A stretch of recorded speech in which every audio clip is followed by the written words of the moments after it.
Halo, kenalin nama aku Lois, aku berumur 27 tahun dan aku sekarang tinggal di kota Trenggalek. Kali ini aku diberikan kesempatan untuk membagikan sebagian dari ceritaku dan kiranya nama Tuhan saja yang dipermuliakan. Aku adalah anak pertama dari 3 bersaudara. Papa mama aku adalah seorang Kristen yang taat. Papa aku bekerja sebagai pendeta dan juga beliau seorang gembala sidang dari sebuah gereja. Dan mama aku hingga saat ini beliau tetap melayani gereja Tuhan di mana papa aku dulu melayani. Ternyata posisi sebagai anak pendeta itu tidak membuat aku secara otomatis menjadi seperti papa dan mama aku, yaitu orang Kristen yang mengenal Tuhan dan juga mencintai Dia dan juga hidup bekerja untuk Dia. Ketika aku kuliah, aku mengalami fase-fase pemberontakan. Dan akhirnya tahun 2016 aku memutuskan untuk keluar dari kekristenan dan aku marah kepada gereja dan juga kepada jemaat Kristen yang pada waktu itu aku sebut sebagai orang Kristen yang omong doang.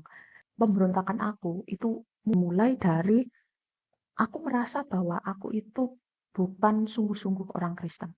Karena kok bisa sih aku yang ngakunya orang Kristen kok aku masih bisa melakukan kebiasaan-kebiasaan dosa seperti ini gitu. Dan salah satu dosa yang memicu untuk pertanyaan tentang siapa aku, apa identitas aku, itu adalah aku merasa diri bahwa aku tuh adalah seorang penipu. Karena dengan alasan aku adalah seorang anak pendeta, itu alasan dasar kenapa aku melakukan pelayanan ini, melakukan pelayanan itu, melakukan seluruh tradisi-tradisi kekristenan keluarga aku gitu. Jadi bukan murni karena aku mengenal siapa Tuhan aku, bukan murni karena aku itu mau taat sama Tuhan aku dan mengasihi Dia. Dan ketika aku kuliah, ternyata pertanyaan itu tuh semakin besar gitu. Pergumulan aku tentang identitas aku, siapa aku, kok aku seperti ini gitu. Itu memicu aku untuk mempertanyakan kembali, aku ini ngapain sih gitu. Ngapain sih aku hidup? Ngapain sih aku jauh-jauh kuliah ke luar negeri cuma demi sukses gitu. Buat apa sukses gitu. Dan pada waktu itu aku berpikir, bagaimana kalau seumpamanya aku meninggalkan topeng aku sebagai anak pendeta dan aku hidup dengan tidak berpura-pura lagi. Jadi pada tahun 2016 aku memutuskan untuk keluar dari kekristenan dan pada waktu itu aku bilang sama papa mama aku dan ya orang tua aku nggak bisa terima keputusan itu gitu. Tetapi itu adalah respon yang wajar dari orang tua aku karena mereka tahu ketika aku melakukan aku itu menuju kepada kebinasaan. Tapi aku tetap ngeyel, aku tetap tidak mendengarkan mereka. Ketika aku melalui pergumulan-pergumulan ini, ternyata itu membuatku berantakan. Pergumulan ini buat aku itu berat banget. Karena aku nggak punya alasan yang jelas, tujuan yang jelas. Kenapa aku harus hidup gitu? Kenapa aku melakukan ini semua? Dan buat aku kesuksesan itu tidak perlu dipertahankan gitu. Akhirnya sekolah aku berantakan. Sampai pada tahun 2018, papa aku terdiagnosis kena kanker paru-paru stadium akhir. Dan secara bersamaan kuliah aku berantakan gitu dan aku harus keluar dari universitas tersebut. Dan akhirnya aku memutuskan untuk pulang kembali ke Indonesia. Ketika aku pulang kembali ke Indonesia, aku tidak langsung tinggal di kota Trenggalek, tetapi aku memilih bekerja di kota Malang. Ketika aku bekerja di kota Malang, menurut aku ini adalah cerita yang aneh dan menarik juga.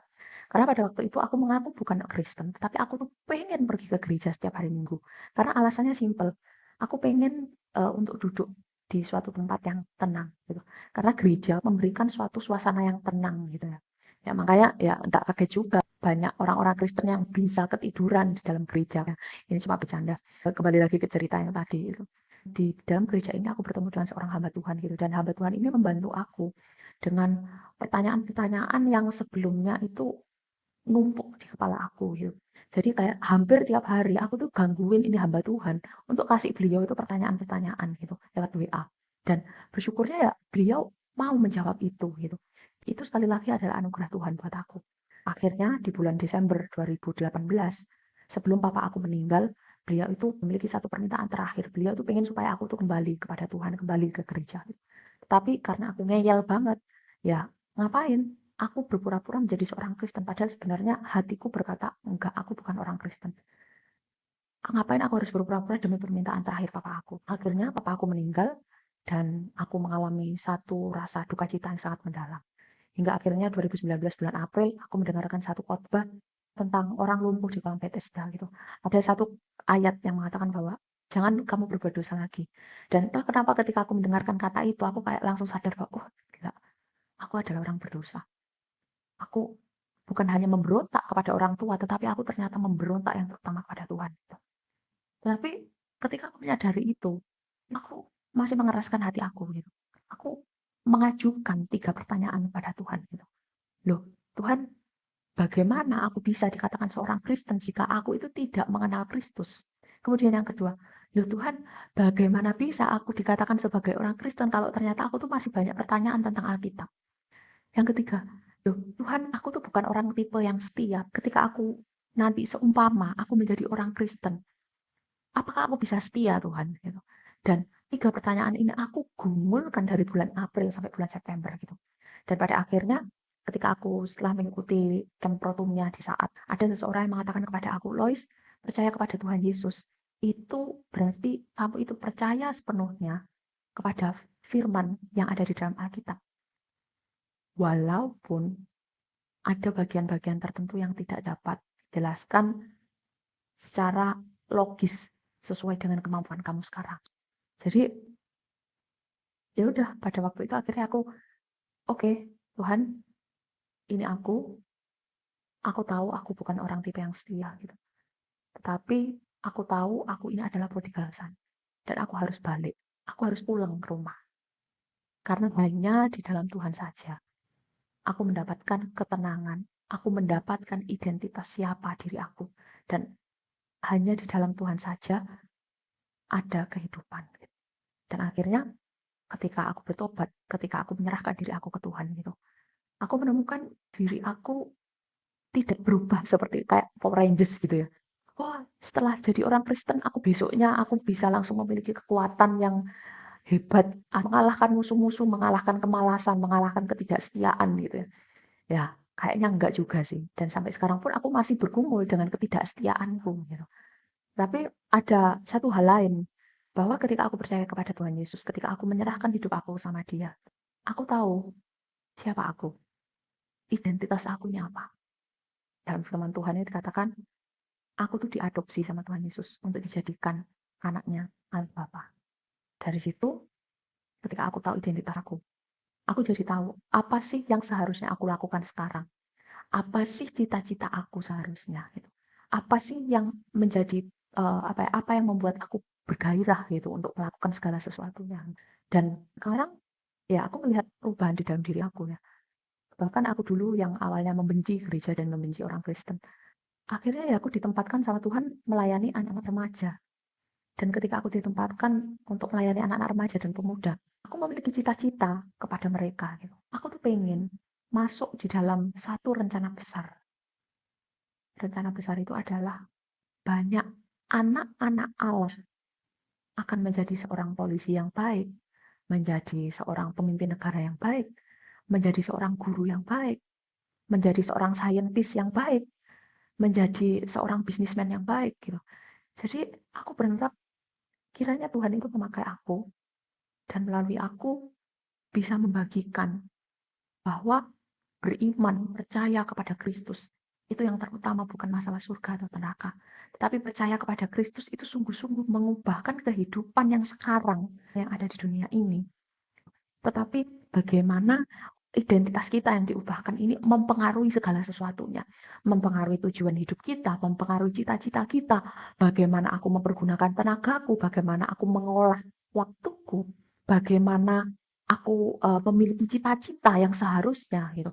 Kita tahu ya dunia kita itu penuh dengan kejahatan dan kiranya melalui anak-anak Allah yang banyak itu ada banyak kebaikan, keadilan, kedamaian, kesejahteraan yang bisa diusahakan oleh anak-anak yang Allah ini bagi dunia ini. Jadi percaya kepada Tuhan Yesus itu bukan bicara tentang surga dan neraka gitu. Dan bagaimana aku itu mempengaruhi lingkungan aku, komunitas aku. Karena ketika kita menjadi anak Allah itu ya, kita itu dikasih satu anugerah yang gede. Kita dikasih Roh Kudus gitu. Dan kalau kita percaya bahwa Roh Kudus itu adalah Allah, kuasanya itu tidak terbatas. Pastinya kita percaya bahwa anak-anak Allah yang sudah dianugerahkan Roh Kudus kepada mereka, maka kehidupan kita itu enggak bisa kalau enggak berdampak gitu. Enggak bisa kalau enggak jadi garam dan terang. Enggak bisa gitu. Dan aku bersyukur, aku melihat perubahan di dalam diri aku. Tetapi aku juga melihat perubahan yang ada di dalam keluarga aku, yang terjadi di dalam sekitar aku. Jadi teman-teman, melalui cerita ini, yang pertama kiranya nama Tuhan saja yang dipermuliakan. Dan aku pun juga berharap kiranya nama Tuhan saja yang dipermuliakan di dalam kehidupan teman-teman yang ada di sini. Oke, sekian cerita dari saya dan Tuhan Yesus memberkati kita semua. Oke, itu dia video dari Kak Lois ya. Nah, teman-teman, kan kita ini acara talk show. Sebelum kita mulai, Kak Sofia mau kasih tahu dulu kalau nanti kita bisa juga kita juga buka sesi Q&A ya. Jadi teman-teman yang kalau mau bertanya bisa bertanya secara live atau bisa juga chat di chat room-nya Zoom ini ya. Jadi nanti pertanyaannya kita akan bahas juga bersama Kak Lois. Kalau ingin anonimus, nggak diketahui siapa penanyanya, bisa langsung tanya ke akun saya ya, tulisannya MC dan pembicara. Oke, itu aja. Sekarang mari kita mulai talk show kita. Nah, Kak Lois mana nih? Halo Kak Lois. Halo, selamat siang. Halo, ini kita ketemu benerannya nih sekarang. Wah, menarik ini Kak Lois tadi videonya. Jadi dulu ke gereja karena cari ketenangan. Berarti Kak Lois ini tidur di gereja tak dulu itu waktu lagi kondisi seperti itu. Puji Tuhan enggak ya. Puji Oh, Tuhan enggak, karena khotbahnya menarik dan juga puji-pujiannya banyak yang menarik juga. Jadi untungnya tidak ketiduran gitu. nice. Ya, intinya sekarang nggak ketiduran kok ya Kak Lois ya. Iya, iya, iya, iya. Oke, ya deh. Aku mau tanya beberapa hal ya Kak Lois tentang dari yang video tadi ya. Nah, kan tadi tuh Kak Lois cerita, Kak Lois tuh sampai resah gitu ya, merasa duh orang Kristen omong doang, bahkan juga merasa diri tuh penipu menjadi orang Kristen. Itu apa sih Kak yang bisa menyebabkan memicu Kak Lois merasa demikian tuh apa? Ceritanya agak panjang. Untuk yang merasa diri penipu sebenarnya di video udah aku jelasin gitu ya, karena aku merasa bahwa aku tidak sedang hidup apa adanya. Aku melakukan segala sesuatu hanya dengan satu tujuan, bahwa aku harus jaga nama baik papa aku yang adalah seorang pendeta. Seperti itu. Nah, tetapi kalau yang tadi pertanyaan yang kedua tentang orang Kristen, yang aku merasa bahwa orang Kristen itu omong doang. Nah, itu sebenarnya ada background ceritanya. Jadi aku pernah tinggal di dalam satu komunitas Kristen, dan di sana adalah komunitas yang biasa kita sebut dengan KTB.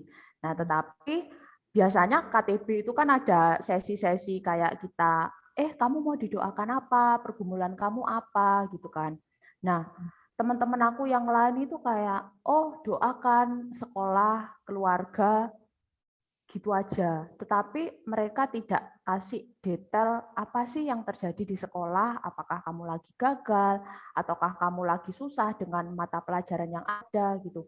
Mereka nggak ceritakan. Nah, sedangkan aku ketika aku sharing doa, dan pada waktu itu bagian aku, nah aku selalu ngomong apa adanya gitu. Jadi sebenarnya terjadi miskomunikasi sih di situ. Aku merasa bahwa kok aku satu-satunya orang yang bermasalah di dalam komunitas ini gitu. Satu-satunya orang yang paling dosa di sini, sedangkan teman-teman aku yang lain tuh suci, karena masalahnya itu cuma ya doakan keluarga, doakan sekolah gitu aja. Tapi kok akhirnya aku merasa sendiri, dan ketika aku bertanya-tanya di dalam otak aku gitu, nggak mungkin deh, kayaknya teman-teman aku ini lagi bohong deh gitu. Kayaknya teman-teman aku lagi bohong, nggak mungkin deh di dalam, kan pada waktu itu kan aku kuliah di Jerman ya, dan di Jerman itu kan kita nggak pakai bahasa Inggris kan ya, pasti ada kesulitan gitu loh, pasti ada kesulitan. Aku percaya teman-teman aku yang lain juga punya kesulitan ketika belajar, tapi aku mendapati ternyata ketika mereka sharing, mereka kayak nggak jujur gitu. Jadi sebenarnya kalau aku melihat di posisi aku sekarang, sebenarnya yang terjadi pada waktu itu hanyalah masalah miskomunikasi, sehingga ada apa ya, muncul kecurigaan aku terhadap teman-teman aku, dan akhirnya aku melabeli mereka dengan sebutan orang Kristen yang omong doang. I see, I see.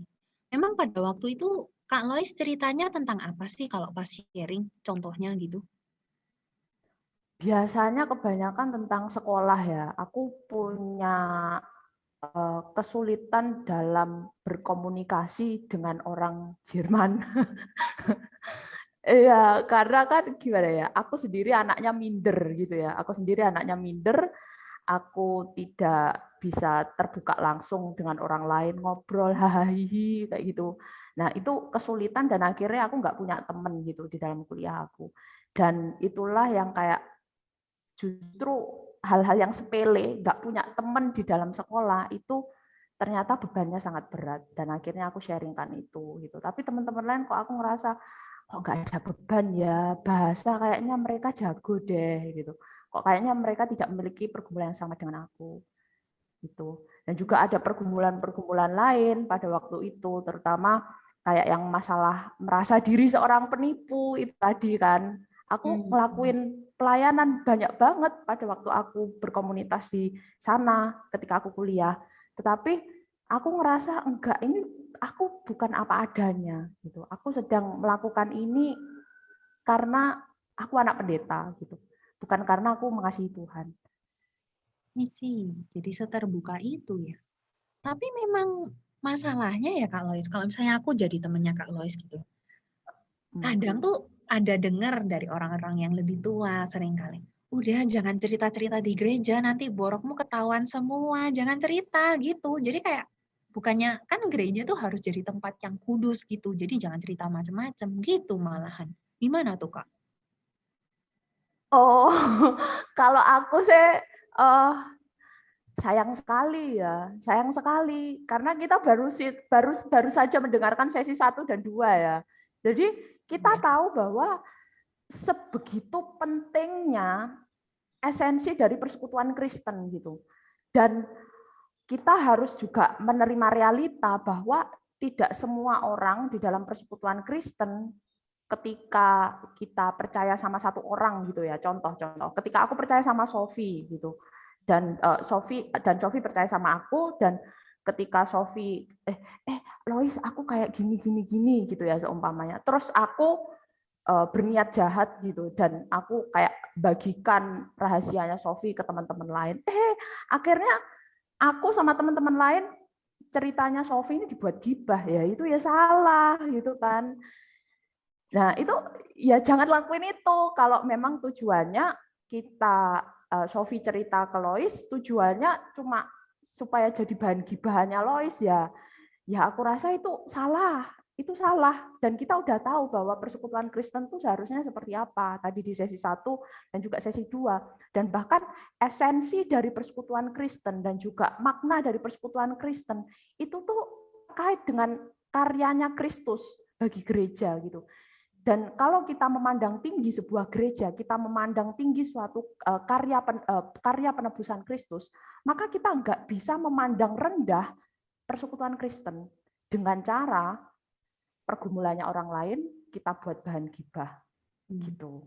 Jadi kita harus memahami bahwa ketika kita curhat sama teman yang ada di gereja, mari kita keep curhatannya itu dengan tujuan agar kita itu bisa membantu teman kita untuk bertumbuh dan juga untuk menopang gitu. Betul, betul. Jadi kalau kayak gitu sebetulnya pertemanan di gereja itu malah lebih deep ya daripada yang di luar sebetulnya ya. Iya, karena pusat dari relasi dan persekutuan Kristen itu adalah Kristus ya. Kalau kita meninggikan Kristus, maka kita nggak bisa main-main tentang yang namanya relasi. Kalau kita, tapi sebenarnya sama juga sih. Kalaupun kita meninggikan uang ya, seumpama kita meninggikan uang di dalam relasi, maka segala sesuatu yang kita lakukan di dalam relasi tersebut itu nggak ada apa ya, maksudnya nggak akan pernah terlepas dari yang namanya uang, seperti itu. Kan kita kalau berteman sama teman yang apa ya, teman kita yang berbeda kepercayaan dengan kita gitu. Kita boleh tanya sih, sebenarnya kita berteman sama mereka itu tujuannya apa sih? Seringkali ya dia berguna kok buat aku kayak gitu. Dia kasih contekan aku kok gitu. Dia ngerjain tugas-tugas sekolah aku, makanya aku mau berteman sama dia gitu. Pengalaman. Jujur ini. Iya, jujur. Kalau yang di kekristenan berarti, soalnya kan masanya kita perlu menjaga kekudusan ya. Tapi apakah, maksudnya kelemahan kita itu porsinya berarti ya itu bukan untuk digibah, tapi di-sharingkan untuk dibentuk gitu ya Kak ya? Betul. Dibentuk, ditopang. Kalau kita melihat di dalam perjanjian baru ya, para rasul itu memilih diaken untuk bisa memelihara para janda dan orang-orang yang secara finansial, secara intinya nggak bisa makan dan nggak bisa minum gitu ya, kekurangan. Dan diaken ini ada untuk bisa melayani para janda ini. Nah, bukankah kalau kita menemukan ada teman kita yang dalam persekutuan, teman-teman kita ini butuh kita, keberadaan kita untuk ceritanya didengar, untuk dia bisa membagikan rasa yang sama kepada kita, bukankah kita juga harusnya menolong mereka gitu? Kita nggak mesti harus kayak jadi psikolog gitu ya, kasih saran yang mumpuni gitu. Nggak juga, seringkali malah teman kita tuh cuma butuh kita ada di sana, dengerin cerita kita, dan kita nggak terlalu banyak omong gitu, udah bisa lega gitu. Jadi seharusnya memang persekutuan Kristen seperti itu. Kekurangan, mungkin pergumulan dosa yang dalam sosial apa ya, dalam lingkup sosial kita itu sangat dipandang sebelah mata sekali gitu, secara tidak adil. Nah, itu seringkali teman-teman kita tuh susah untuk ngomong dan terbuka jujur apa adanya. Bukankah ketika mereka tidak jujur, bukankah akan lebih berbahaya? Karena menurut aku, dan ini juga dari pengalaman aku sih, bahwa step untuk kita bisa keluar, bukan keluar ya, intinya kita bisa move on dari salah satu pergumulan kita itu adalah kita berani buka suara sih.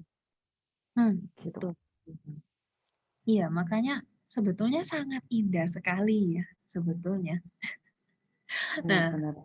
tapi coba lanjut ya ke bagian yang tadi. Soalnya memang ketika Kak Lois merasa demikian, terus kan Kak Lois memutuskan itu untuk be true to yourself. Benar-benar menjadi diri apa adanya, nggak mau jadi penipu lagi gitu. Kan itu sesuatu yang benernya didukung sama dunia sekarang kan, kayak ya udah be yourself gitu, nggak usah apa adanya. Tapi lucunya kok Kak Lois malah bilangnya malah hilang identitas. Bukankah kata dunia kalau kayak gitu harusnya kita lebih bebas nih. Tapi kenapa yang terjadi di Kak Lois malah sebaliknya? Gimana itu ceritanya? Iya, karena true of myself adalah manusia berdosa ya.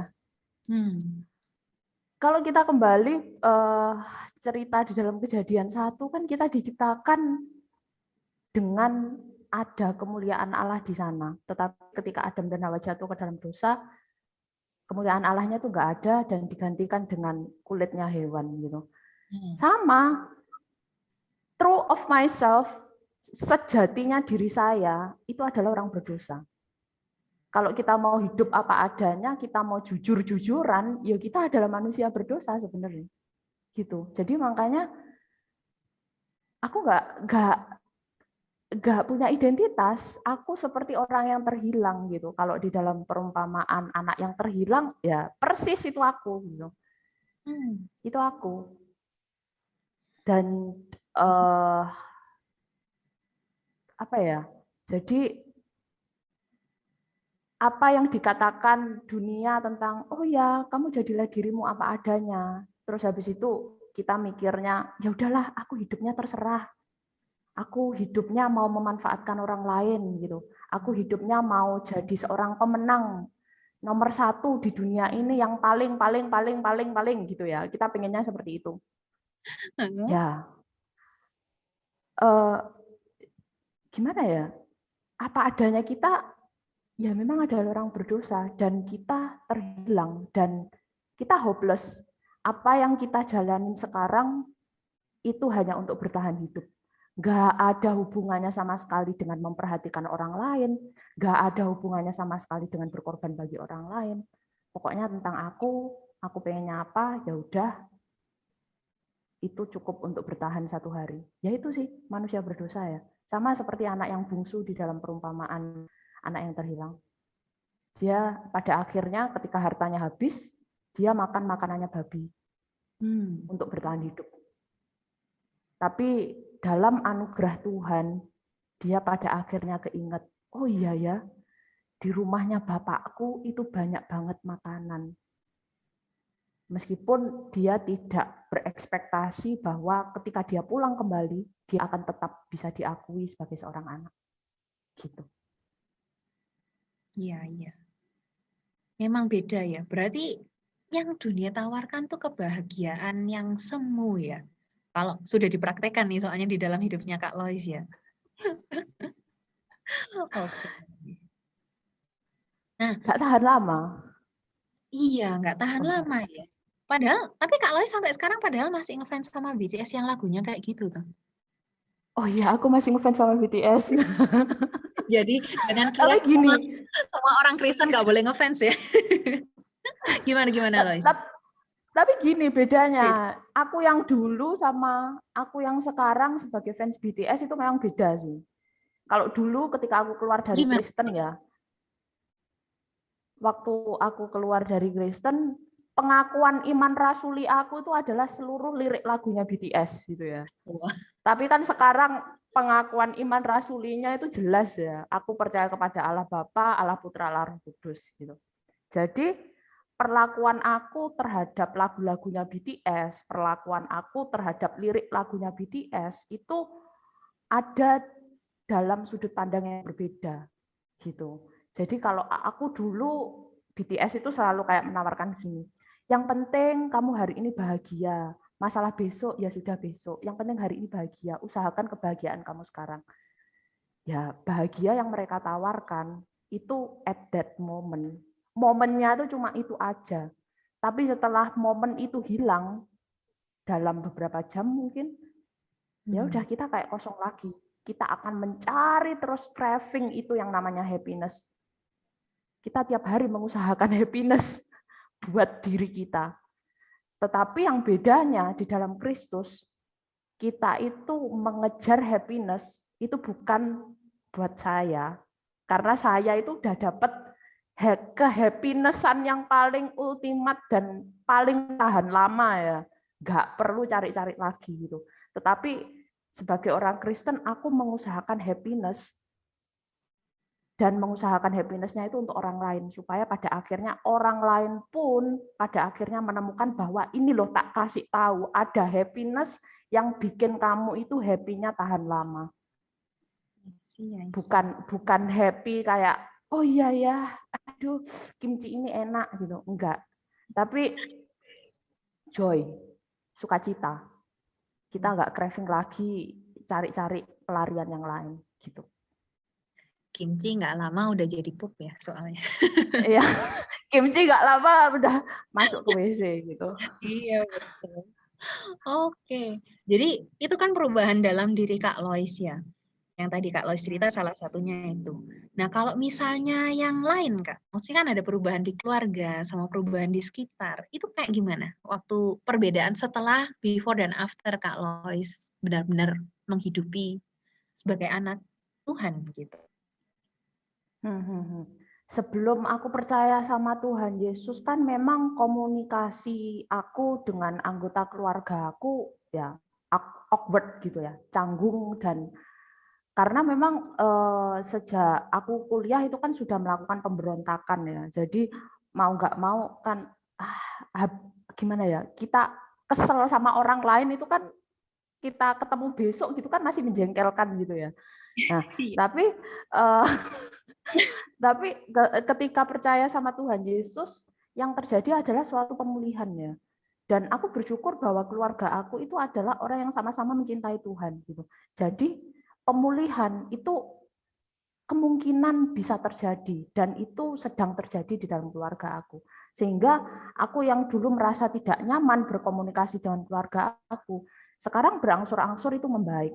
Dan puji Tuhan kita sama-sama bisa sharing, dan kita bisa sama-sama untuk bertukar pendapat, kita saling beropini, dan apakah ada kekurangan di dalam komunikasi tersebut? Pasti ada gitu.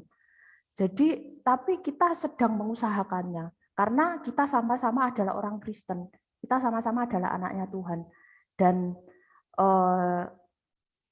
itulah perubahan yang terjadi before and after. Demikian pula yang terjadi di dalam pertemanan aku dengan teman-teman SMA aku ya terutama. Jadi before and after. Before-nya aku jauhin mereka semua gitu. Aku jauhin mereka semua. Aku nggak mau mereka itu tahu apa yang terjadi di dalam kehidupan aku. Aku blok nomor mereka semua. Aku nggak mau ngechat sama sekali gitu. Tetapi setelah aku kembali kepada Kristus, aku malah justru memiliki kerinduan untuk menolong mereka gitu. Aku memiliki kerinduan untuk menolong mereka dengan cara aku jadi teman curhatnya mereka, aku bisa kasih pandangan aku dalam menyelesaikan permasalahan mereka dari sudut pandang aku sebagai orang Kristen gitu. Jadi pada akhirnya aku bisa menyatakan kasihku kepada mereka seperti itu. Jadi itu before and after. Perubahan yang begitu indah juga sih, bener sih, nggak ada kata-kata lain. Iya, oke. Dan itu harus. Nah, Dan itu harus. harus ya. Jadi kalau nggak ada Berubah itu perubahan, harus. Kalau nggak ada perubahan ya, mari kita berdoa, bergumul sama Tuhan. Tuhan kok aku nggak berubah? Kita tanya sama Tuhan. Lah, mau tanya siapa lagi ya toh? iya sih. Iya, mau tanya sama siapa lagi? Iya, mari kita menuntut. Ya, kadang kita menuntut janji Tuhan ya. Tuhan kan aku mau janji jadi garam dan terang ya, di Alkitab dikatakan. Mari kita nggak cuma menuntut janji Tuhan, tapi ya let's see in ourselves gitu ya. Oke, oke. Ya, dari teman-teman sekarang kita buka sesi Q&A dulu ya. Dari teman-teman ada pertanyaan nggak? Kalau ada yang mau bertanya live bisa raise hand atau bisa chat juga. Saya kasih waktu sampai 11.29.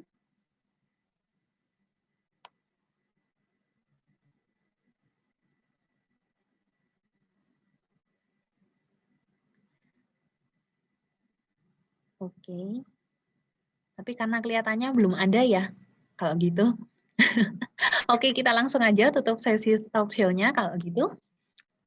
Oke, Kak Lois, kalau gitu nih.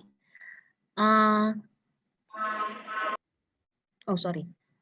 Indu, Kak Lois, gimana? Kalau sekarang ada nggak pesan yang Kak Lois ingin sampaikan kepada teman-teman yang ada di sini semua nih?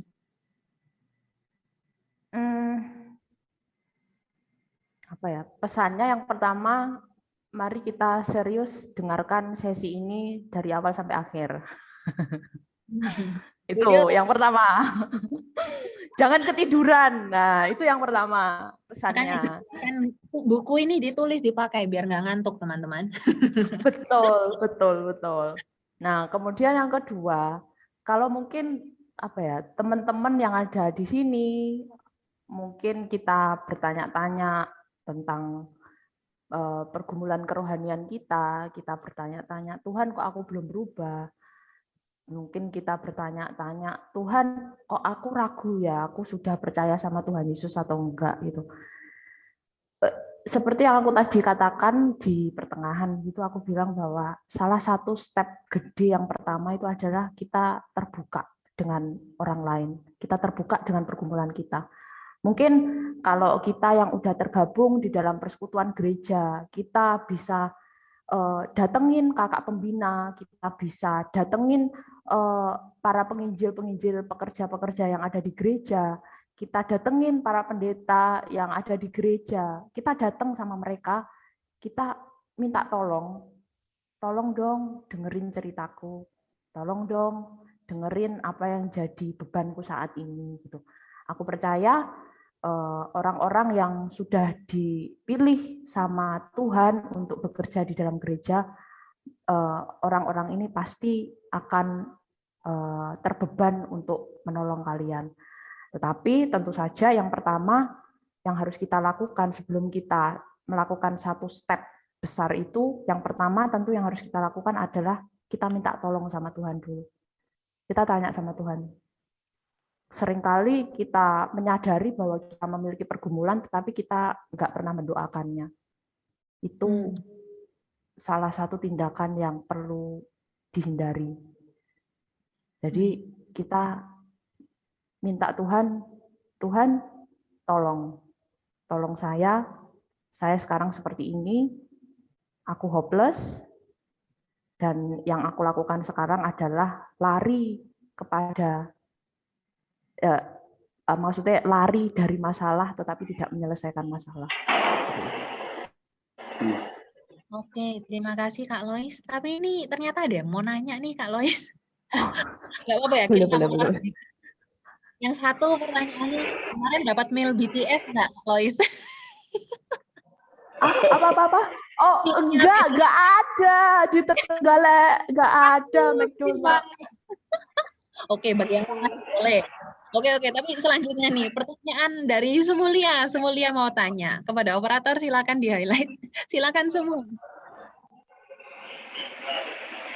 Terima kasih ya kesempatannya. Mau nanya, tadi kan Kak Lois bilang tidak jadi orang Kristen tidak mengenal Kristus gitu, nggak bisa gitu. Ini ada suara berisik, Pak Tik, apa boleh mute dulu, Pak? Oh iya, sorry. Oke, silakan semua. Oke. Tadi Kak Lois kan bilang jadi orang Kristen tapi tidak mengenal Kristus ya. Jadi setelah Kak Lois kemudian berbalik kepada kekristenan, apa yang Kak Lois lakukan untuk mengenal Kristus? Dan sekarang yang Kak Lois maksudkan dengan mengenal Kristus sekarang itu kira-kira apa ya? Nah, mungkin Kak Lois bisa bagikan. Tentu di antara para peserta di sini juga ada yang tentu kalau saya yakin ya, ada yang menjadi orang Kristen tapi belum kenal Kristus. Dan kira-kira apa yang Kak Lois lakukan waktu itu mungkin bisa menjadi satu cara ya untuk supaya teman-teman juga bisa bagaimana sih mengenal Kristus dengan menjadi orang Kristen, dan apa yang dimaksud dengan mengenal Kristus. Terima kasih. Oke, terima kasih Bu untuk pertanyaannya. Arti mengenal Kristus ya. Saya kayak dapat ujian gitu. Oke.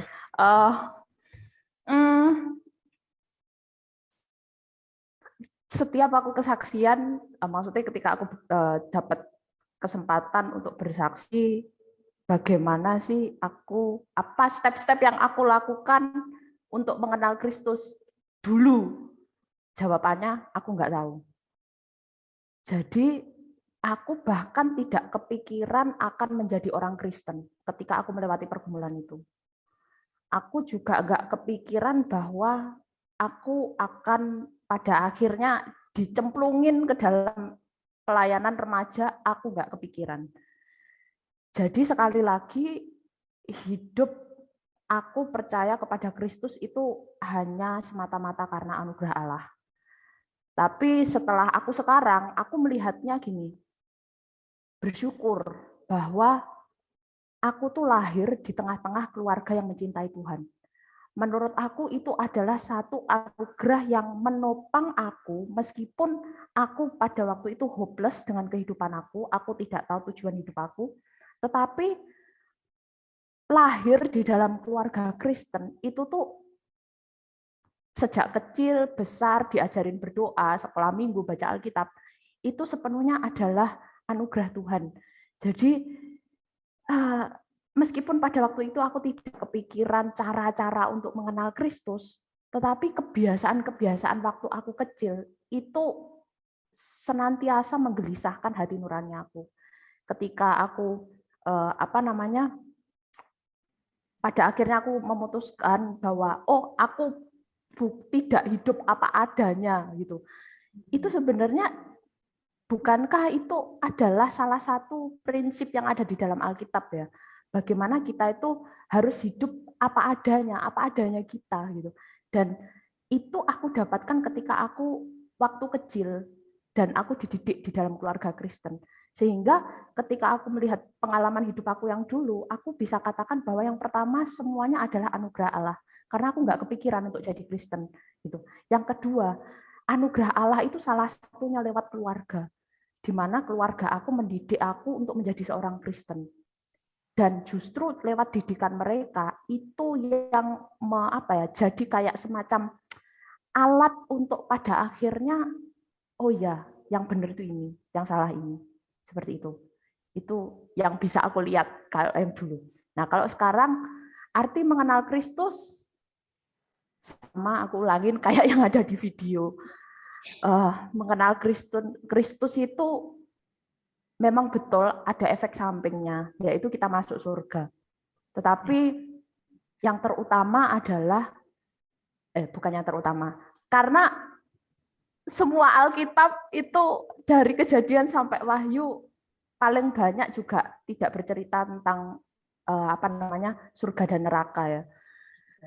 Tapi banyak bagian-bagian lain yang pada akhirnya itu membentuk kita semakin mengerti bahwa umat Allah, hidup sebagai umat Allah itu seperti apa. Dan itu arti mengenal Kristus. Mengenal Kristus itu adalah ketika aku mengerti apa yang Tuhan itu pengenkan untuk aku hidupi. Karena identitas aku adalah anak Allah. Aku adalah umat Allah.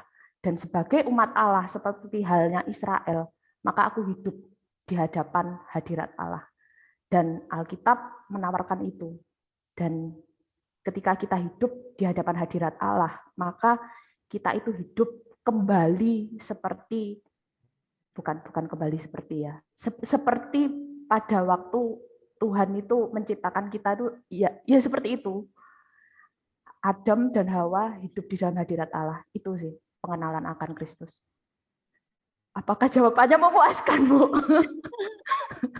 Bagaimana? Takut saya. Terima kasih. Cuma pengen tahu pengalaman dari Kak Lois ya. Berarti pengenalan akan Kristusnya berjalan sangat natural ya. Bukan maksudnya dikejar benar-benar dengan membaca buku teologi dan sebagainya ya. Oke, terima kasih. Tapi kalau baca buku teologi, iya sih, Bu. Iya, karena dulu waktu aku keluar Kristen, aku memang baca buku-bukunya orang ateis ya. Kemudian setelah aku Kristen, aku pada akhirnya gimana caranya otak aku itu dibalikkan. Ya caranya harus banyak baca buku. Seperti itu, Bu. Oh iya, terima kasih. Itu yang sebenarnya yang saya pengen tahu gitu. Apakah ada pengejaran seperti itu? Terima kasih. Oh iya, sama-sama. Baik. Ini masih ada 2 lagi nih yang nanya, tapi kita kasih waktu cuma sampai 11.45 ya teman-teman, 2 pertanyaan terakhir ya. Oke, pertama tadi Pak Daniel dulu, silakan Pak Daniel di spotlight. Boleh nyalakan video Pak, supaya bisa di spotlight? Boleh. Ya, terima kasih untuk kesempatannya. Kak Lois mau tanya, waktu Kak Lois meninggalkan Tuhan menjadi ateis ya kan, itu ndak enaknya apa? Begitu. Jadi bisa nggak maksudnya memberikan sharing, wah nggak enak bangetnya di sini ketika melakukan pemberontakan dan menjadi ateis itu. Oke, terima kasih sehingga kita bisa ngerti pergumulannya seperti apa. Ya, terima kasih Kak Lois. I see. Silakan Lois, gimana tuh nggak enaknya? Nggak enaknya adalah banyak baca buku, Pak. Iya, nggak enaknya adalah banyak baca buku. Jadi pada waktu itu akhirnya gimana ya caranya supaya aku itu bisa menunjukkan bahwa Tuhannya orang Kristen itu tidak ada. Bagaimana caranya supaya aku bisa menunjukkan bahwa orang Kristen itu adalah orang yang omong doang gitu.